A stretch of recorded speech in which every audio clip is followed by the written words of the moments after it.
Hello everyone, I am Dr. Sirajul Faizi. I welcome you in my YouTube channel. Today in this video, we are going to talk about competitions between E2 and E1 reactions. So my friend, primary alkyl halides give E2 only. Secondary alkyl halide E1 and E2 and tertiary alkyl halide E1 and E2. This is the summary of reactivity of alkyl halides in elimination reactions. So friends, an E2 is favored by a high concentration of a strong base and an aprotic polar solvent. And E1 is favored by a weak base and aprotic polar solvent. Now, competition between substitution and eliminations. Alkyl halides can undergo Sn2, Sn1, E2 and E1.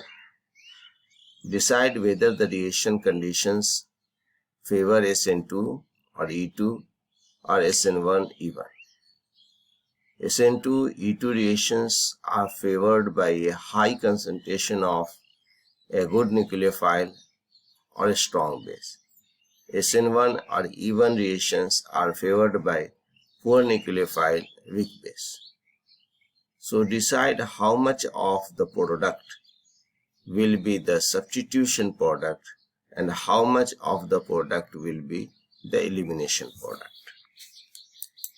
So this table is a summary of the product expected in substitution and elimination reaction.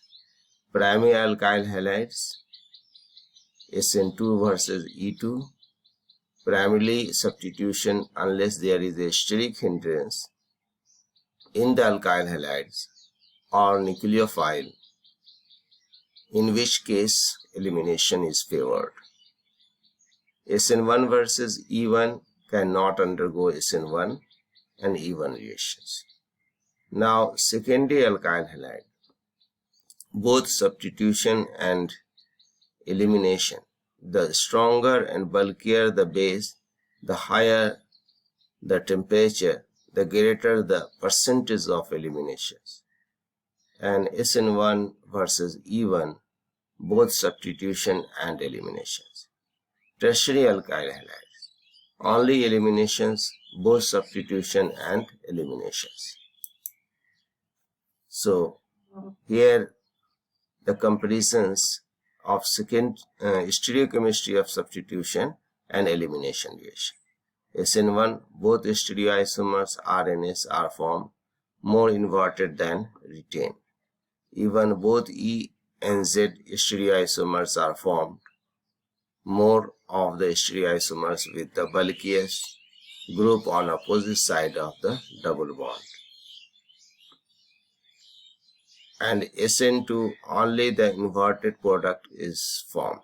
In E2, both E and Z stereoisomers are formed, more of the stereoisomers with the bulkiest group on opposite side of the double bond, unless the beta carbon of the reactant is bonded to only one hydrogen, in which case only one stereoisomer is formed.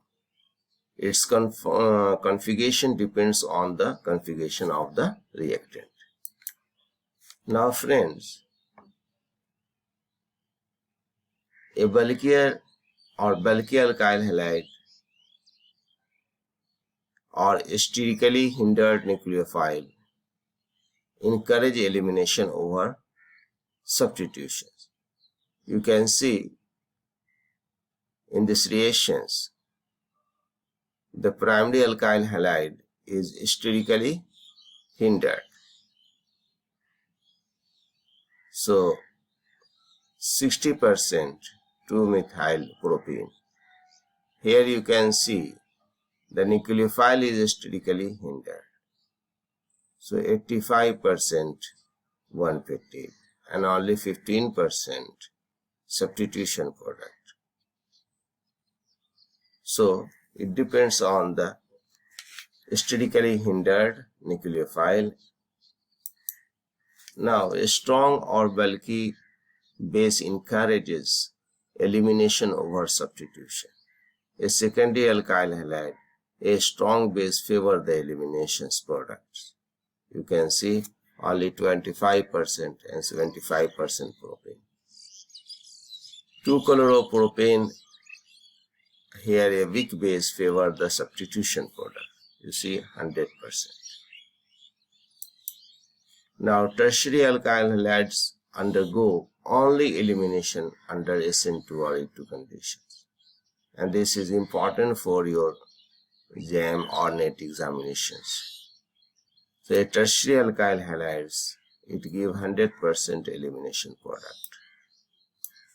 Now high temperature favor eliminations over substitutions. You see the 45 degrees Celsius will get the propane 53%. And at higher temperature, you can see the 2-propanol 29% and propane 71%. Why? Because elimination is entropically favored. So synthetic examples, you can see the target molecules. You can see here target molecules. So synthesis examples, this one, open arrow indicate you are working backward. Retro synthetic analysis. This is another example. This is the E2 reaction should be used if you want to synthesize the alkene. You can see Sn2 E2 and Sn1 E1, conditions water and conditions hydroxide. So friends, hope this video will be helpful to you. If you like this video, then subscribe my channel, and thanks for watching.